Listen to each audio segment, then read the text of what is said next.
नमस्कार, मैं हरिवंश कुमार, आप देख रहे हैं सनशाइन समय। नमस्कार, मैं मनीष मोदनवाल, आप देख रहे हैं सनशाइन समय। नमस्कार, मैं राजकुमार वर्मा, हमारी नज़र सब पर।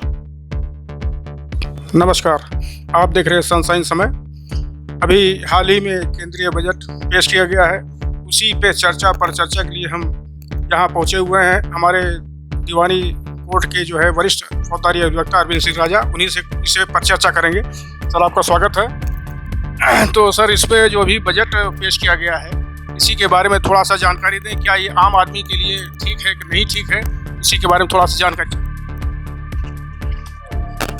नमस्कार।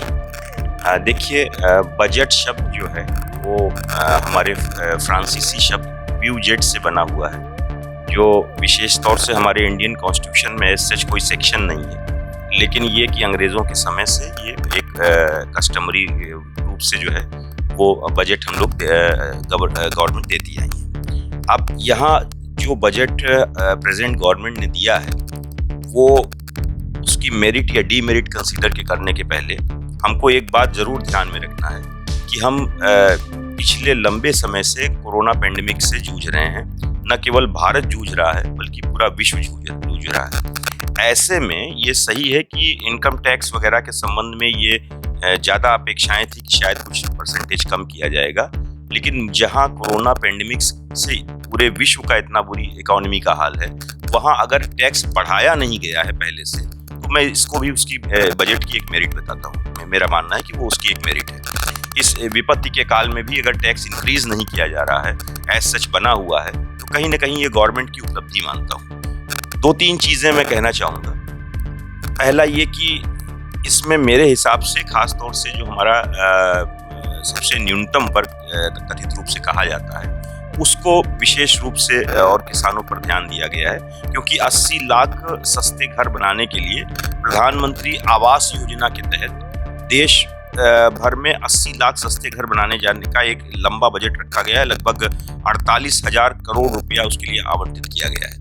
तो मैं समझता हूं कि पिछली प्रधानमंत्री आवास योजनाओं में भी बहुत से आप जाकर के गाँव में देखिए तो तमाम गाँव में कॉलोनीज बनी है, तमाम लोगों को मकान मिले हैं। तो ये जो 80 लाख घर बनाने का एक रखा गया है बजट में, इससे निश्चित रूप से जो हमारा सबसे दलित, सबसे पिछड़ा वर्ग है, वो इससे कहीं ना कहीं जो है इस बजट ये उनके पक्ष में माना जाएगा। दूसरी चीज ये है कि जहां तक हमारी देश की सुरक्षा का प्रश्न है, उसको इस बजट में अच्छे से कंसीडर किया गया है। और रक्षा क्षेत्र में उसमें दो चीजें हैं। एक तो ये कि रक्षा क्षेत्र में मेक इन इंडिया अभियान जो है, उसको मेन तवज्जो दिया गया है। उससे हमारे दो फायदे हैं। एक तो ये कि रक्षा बजट आने से हम और इतना वेटेज देने से हमारी देश की सुरक्षा के साथ हम समझौता नहीं कर सकते, लेकिन जो रक्षा बजट है, अगर उपकरण मेक इन इंडिया में, उन उपकरण को भारत में बनाया जाएगा और उत्तर प्रदेश में बनाया जाएगा, तो एक तो हम रक्षा उपकरण पे हमारी भारत की सेल्फ डिपेंडेंसी बढ़ेगी, और दूसरा हमारे ही लोगों को रोजगार मिलेगा। मध्यम वर्ग के लिए ये है कि देखिए, सामान दो तरह के होते हैं। एक होते हैं कि जो बेसिक आम उसके सामान है, और एक ये होता है जो हमारे एक तरह से कह सकते हैं कि उसको शब्द क्या कहेंगे, डेली यूजर्स। नहीं, डेली यूजर्स तो ठीक है। जहां तक डेली यूजर्स के सामान है, उन पर मेरा मानना है कि सरकार ने कोई इंक्रीज नहीं किया है।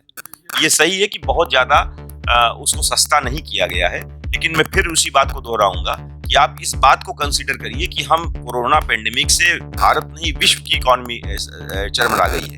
ऐसे में डेली के जो सामान है, जो आम जनता के लिए सामान है, उनको इंक्रीज नहीं किया गया है।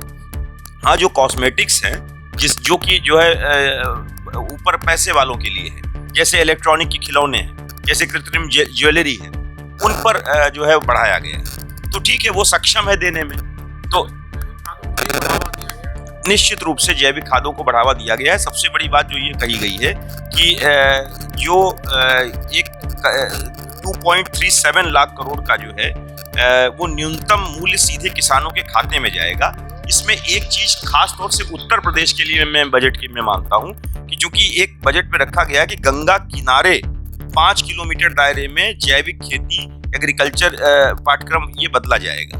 तो गंगा किनारे का मतलब कि उत्तर प्रदेश में गंगा की जो किनारे हैं सबसे ज्यादा उत्तर प्रदेश को छूते हैं। तो इस बजट से उत्तर प्रदेश का विशेष ध्यान दिया गया है कि गंगा किनारे के जो क्षेत्र में इसका सीधा लाभ उत्तर प्रदेश को मिलेगा। तो कुल मिलाकर के मैं बजट को एक बैलेंस बजट मानता हूं, और खास तौर से मेरिट का इसलिए मानता हूं कि कंसिडरिंग द कोरोना पेंडेमिक कि पूरे भारत की नहीं, हम तो डेवलपिंग नेशन है, जो डेवलप्ड नेशन है वो अमेरिका ब्रिटेन की इकोनॉमी जो है ध्वस्त हो गई है।